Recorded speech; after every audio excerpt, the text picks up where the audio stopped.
Makedonija je već unazad nekoliko godina veoma bitan faktor u svijetu rukometa i to se vidi na svim nivoima, znači od infrastruktura u Makedoniji koje su svake godine sve bolje i bolje, od ekipa, pogotovo Vardara i Metalurga koji spadaju u sam vrh, da kažemo tu kremu evropskog rukometa, preko igranja u Ligi šampiona, preko dovođenja kvalitetnih pojačanja u makedonske ekipe.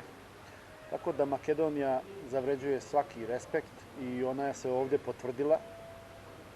Obzirom da smo mi ovdje bili smješteni zajedno sa vama Makedoncima u istom hotelu, mi smo se već toliko sprijatelji. Ja sam u toj utakmici sa Slovenijom navijao za Makedoniju i jako mi je žao što Makedonija nije prošla dalje, jer znam šta bi to značilo za rukometni svijet i za naciju u Makedoniji da se Makedonija plasirala u četvrtfinale. I ovako Makedonija je ostavila sasvim dobar utisak. Šteta, kažem, što nisu prošli, jer očigledno da će kod vas isto kao i kod nas doći do nekih promjena u reprezentaciji, obzirom da imate nekoliko igrača koji zbog godina sigurno neće moći još dugo da igraju. Mislim da ih treba iskoristiti još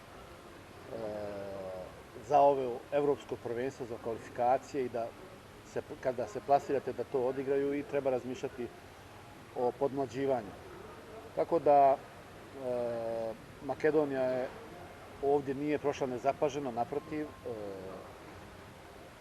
djeluju kao jedna ekipa koja zna šta hoće, pokazali su to na terenu i kažem šteta sa Slovenijom, to je moglo da ode i na stranu Makedonije, ali eto, mislim da bi to bila velika stvar da Makedonija ide u kvalifikacije za olimpijske igre, da je pobijedila Sloveniju, ali eto, sport je takav.